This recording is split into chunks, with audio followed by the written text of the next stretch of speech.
Hello everyone, कैसे हैं आप सब। मैं हूं अक्षय कुमार और आप देख रहे हैं सिलेक्टिव डॉक्टर। आई होप आप सभी लोग अच्छे होंगे, आप सभी लोग मज़े में होंगे। तो आज के इस वीडियो में हमारे डिस्कशन का टॉपिक होने वाला है ब्रेन ट्यूमर। बहुत कॉमन टॉपिक है, काफ़ी सारे पेशेंट्स मिल जाते हैं ब्रेन ट्यूमर के हमारे आसपास। तो यही जानेंगे आज के वीडियो में कि ब्रेन ट्यूमर बेसिकली क्या है, कैसे होता है, क्या क्या सिम्टम्स होते हैं इसमें देखने को मिलते हैं, कैसे डायग्नोज करते हैं और क्या क्या मैनेजमेंट किया जा सकता है ब्रेन ट्यूमर के केस में, क्या क्या ट्रीटमेंट्स किए जा सकते हैं। पर वीडियो को स्टार्ट करने से पहले एक छोटा सा रिक्वेस्ट है आप सभी से कि अगर वीडियो इन्फॉर्मेटिव लगता है, कुछ सीखने को मिलता है तो प्लीज़ सब्सक्राइब कीजिएगा, as we are about to hit 1K subscriber soon. तो let's start with our topic brain tumour. सबसे पहले ये समझिए कि ट्यूमर क्या होता है, ट्यूमर किसे कहते हैं। देखिए, हमारे बॉडी के अंदर बहुत सारे सेल्स हैं, न्यूमरस टाइप्स ऑफ सेल्स से मिलकर हमारा बॉडी बना है और हर सेल में सेल डिवीजन होता है। कुछ सेल ऐसे हैं जिनमें डिवीजन नहीं होता है, पर मोस्ट ऑफ द सेल्स में डिवीजन होता ही है। अब सेल डिवीजन क्यों होगा? दो कारण हैं हमारे बॉडी में सेल डिवीजन के होने के। पहला कारण है बॉडी का ग्रोथ एंड डेवलपमेंट। दूसरा कारण है कोई भी इंजरी है तो उस इंजरी को हील करना। अगर कोई बच्चा है वो बड़ा हो रहा है, धीरे धीरे उसका हाइट बढ़ेगा, उसका बॉडी का फंक्शनिंग बढ़ेगा, तो उसके लिए सेल डिवीजन होगा। अगर सेल डिवीजन ही नहीं होगा तो बच्चा का ग्रोथ एंड डेवलपमेंट कैसे होगा? किसी भी बंदे का ग्रोथ एंड डेवलपमेंट के लिए सेल डिवीजन जरूरी है। तो पहला तो कारण हमारा ये हुआ कि ग्रोथ एंड डेवलपमेंट के लिए सेल डिवीजन होना जरूरी है। सेकेंड कारण है इंजरी को हील करना। अगर हमारे बॉडी में कहीं कट गया, कहीं फट गया, कुछ भी ट्रॉमा हो गया, कुछ भी इंजरी हो गया, तो उसे हील करना है। हील करने के लिए नए सेल्स का जरूरत होगा। अगर वहाँ पर ट्रॉमा के साइट पर न्यू सेल्स का जनरेशन नहीं होगा तो फिर वो ट्रॉमा हील कैसे होगा, तो फिर वो इंजरी हील कैसे होगा?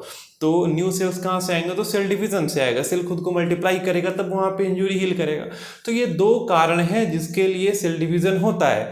पर जब कभी भी हमारे बॉडी के अंदर सेल डिवीजन का जरूरत नहीं हो, बिना किसी जरूरत के, बिना किसी नेसेसिटी के अनकंट्रोल्ड सेल डिवीजन होना शुरू हो जाए किसी रीजन में, तो वो सेल डिवाइड करते करते एक सॉलिड मास का स्ट्रक्चर बना लेता है। उसे हम ट्यूमर कहते हैं। क्लियर? अब ये ट्यूमर क्यों होता है, तो इसके पीछे जेनेटिक फैक्टर है। डीएनए में म्यूटेशन, सेल्स का जो डीएनए है, डीएनए में म्यूटेशन होने के कारण ऐसा अनकंट्रोल्ड सेल डिवीजन स्टार्ट हो सकता है। अब ये म्यूटेशन क्यों होगा, तो इसका भी बहुत सारा कारण है। अभी जो मोस्ट कॉमन हमारे आसपास देखने को मिलता है वो रेडिएशन, अल्ट्रावायलेट रेडिएशंस। इनसे भी सेल का जो डीएनए है उसमें म्यूटेशन होता है, जिसके कारण सेल में अनकंट्रोल्ड और बहुत ज़्यादा डिवीजन शुरू हो जाता है। तो इसके अलावा भी बहुत सारे कारण ऐसे हैं हमारे पास जिनके कारण सेल के डीएनए में म्यूटेशन होता है और फिर अनकंट्रोल्ड सेल डिवीजन स्टार्ट हो जाता है। तो ये तो बात हुआ कि ट्यूमर क्या होता है और ये कैसे होता है। अब ब्रेन ट्यूमर के बारे में हमारा डिस्कशन है। तो ब्रेन में जो ट्यूमर होता है ना, वो भी दो तरह का होता है। एक प्राइमरी ट्यूमर होता है, एक सेकेंडरी ट्यूमर होता है। दोनों में फर्क क्या है वो समझिए। देखिए, प्राइमरी ट्यूमर वो होता है ऐसा ट्यूमर जो कि हमारे ब्रेन में ही ओरिजिनेट हो रहा है, ब्रेन के सेल्स में ही ओरिजिनेट हो रहा है। हमारा ब्रेन भी दो तरह के सेल्स से मिलकर बना है। एक न्यूरॉन सेल्स होता है, एक न्यूरोग्लियल सेल्स होता है। न्यूरॉन सेल्स उस सेल्स को कहते हैं जो कि हमारे ब्रेन के अंदर किसी भी मैसेज को, किसी भी सिग्नल को ट्रांसमिट करता है एक से दूसरे जगह पे। और न्यूरोग्लियल सेल्स जो होता है वो उस न्यूरॉन को सपोर्ट करता है, वो सपोर्टिंग सेल होता है। तो कभी भी ट्यूमर अगर होता है तो वो न्यूरॉन सेल में नहीं होता है, न्यूरोग्लियल सेल्स में होता है। ठीक है? तो जब कभी भी ब्रेन के सेल्स में ही डायरेक्टली ट्यूमर का फॉर्मेशन हो जाए, यानी कि न्यूरोग्लियल सेल्स में ही डायरेक्टली ट्यूमर का फॉर्मेशन हो जाए, उसे हम प्राइमरी ट्यूमर कहते हैं, प्राइमरी ब्रेन ट्यूमर कहते हैं। सेकेंडरी किसे कहेंगे? तो सेकेंडरी उस कंडीशन में को कहते हैं जब हमारे बॉडी के किसी और साइट पे ट्यूमर का फॉर्मेशन हुआ है और वो ट्यूमर मेटास्टेसिस के थ्रू हमारे ब्रेन तक पहुंच गया है। मेटास्टेसिस अर्थात मूवमेंट, ट्यूमर जो है उसका मूवमेंट होता है। तो अगर मेटास्टेसिस से किसी दूसरे जगह से हमारे ब्रेन में ट्यूमर आ जाए, वो सेकेंडरी ट्यूमर कहते हैं, क्योंकि वो हमारे ब्रेन के अंदर डेवलप नहीं हुआ है। ऐसा ट्यूमर जो हमारे ब्रेन के अंदर डायरेक्टली डेवलप हो, that is known as primary tumour. अब इसके आगे बात करें तो हमारा जो न्यूरोग्लियल सेल्स होता है वो भी बहुत सारे तरह का न्यूरोग्लियल सेल्स होता है। तो हर सेल्स के अकॉर्डिंग ट्यूमर का नाम भी अलग अलग है। अगर स्वान सेल्स में ट्यूमर हो रहा है, ट्यूमर का फॉर्मेशन हो रहा है, तो उसे हम एकॉस्टिक न्यूरोमा कहते हैं। अगर एस्ट्रोसाइट सेल्स में ट्यूमर का फॉर्मेशन हो रहा है तो उसे हम एस्ट्रोनोमा कहते हैं। इस टाइप से हर एक सेल के अकॉर्डिंग अलग अलग नाम दिया गया है। तो अब आगे बात करते हैं सिम्टम्स के बारे में कि ब्रेन ट्यूमर के पेशेंट में हमें क्या क्या सिम्टम देखने को मिल सकता है। तो सबसे पहला बात यह है कि जो सिम्टम है वो डिपेंड करता है किस लोकेशन पे ट्यूमर का फॉर्मेशन हो रहा है। अगर फ्रंटल एरिया में हो रहा है, यानी कि ये हमारा फ्रंटल एरिया है, अगर फ्रंटल एरिया में हो रहा है तो उसका सिम्टम कुछ अलग देखने को मिल सकता है। अगर ऑसिपिटल एरिया यानी कि पीछे का जो एरिया है इसे हम ऑसिपिटल एरिया कहते हैं, ऑसिपिटल एरिया में हो रहा है तो कुछ अलग देखने को मिल सकता है। पैराइटल एरिया, ये हमारा पैराइटल एरिया में अगर हो रहा है तो भी कुछ अलग देखने को मिल सकता है स्पेसिफिक सिम्टम्स। पर जो कॉमन सिम्टम्स हैं उनमें सबसे पहला और सबसे इंपॉर्टेंट है माइग्रेन। बहुत ज़्यादा हेडेक होता है, बहुत सीवियर हेडेक होता है, और वो जो हेडेक होता है वो भी एक पैटर्न फॉलो करता है। कैसा पैटर्न?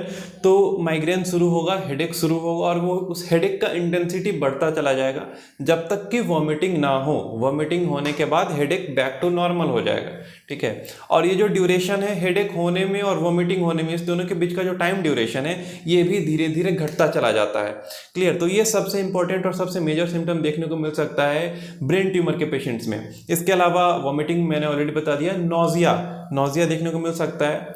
उसके बाद स्लाइट विजन डिस्टर्बेंस हो सकता है, देखने में थोड़ा मोड़ा कठिनाई हो सकता है, विजन डिस्टर्बेंस थोड़ा हो सकता है। इसके अलावा जो भी एरिया इन्वॉल्व है, अगर फ्रंटल एरिया इन्वॉल्व है तो थिंकिंग पावर में कुछ प्रॉब्लम, कुछ कठिनाइयाँ देखने को मिल सकती हैं। ऑसिपिटल रीजन में अगर ट्यूमर का फॉर्मेशन हो रहा है तो बॉडी के पोस्चरल डिस्टर्बेंस होगा, बॉडी में पोस्चर मेंटेन नहीं हो पाएगा, बॉडी हमारा स्टेबल नहीं रह पाएगा पेशेंट का।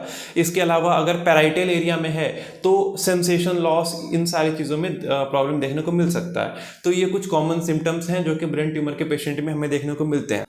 इसके अलावा seizure, epilepsy attack, haemorrhage, stroke, ये सभी देखने को मिल सकता है, ये सभी नॉर्मल है, ठीक है। बहुत सारे पेशेंट्स में हमें सीजर, इपिलेप्सी अटैक्स भी देखने को मिल सकते हैं। अब इसके बाद बात करें हम ट्रीटमेंट के बारे में कि इसे मैनेज कैसे किया जा सकता है। तो मैनेजमेंट का दो तरीका है। पहला तरीका है कीमोथेरेपी। कीमोथेरेपी से हम मैनेज कर सकते हैं ब्रेन ट्यूमर को, पर एक हद तक ही कर सकते हैं। सेकंड है सर्जरी। सर्जरीज के थ्रू हम ट्यूमर को रिमूव करते हैं और फिर उसके बाद फिजियोथेरेपी मैनेजमेंट के लिए प्रोसीड करते हैं, जिससे कि लाइफस्टाइल पहले जैसा हो सके पेशेंट का। तो यही दो मेनली ट्रीटमेंट हैं, मैनेजमेंट हैं जो कि किए जाते हैं ब्रेन ट्यूमर के पेशेंट्स में, ठीक है। तो ये एक छोटा सा डिस्कशन हुआ ब्रेन ट्यूमर के ऊपर में। अगर आप लोगों को कोई भी डाउट है, अगर कोई भी क्वेरी है तो कमेंट सेक्शन में पूछिए या फिर इंस्टा पे हमें DM कीजिए, मैं कोशिश करूँगा सभी का जवाब देने का। तो फिर मिलते हैं अगले वीडियो में किसी एक नए टॉपिक के साथ। तब तक के लिए be happy and be safe.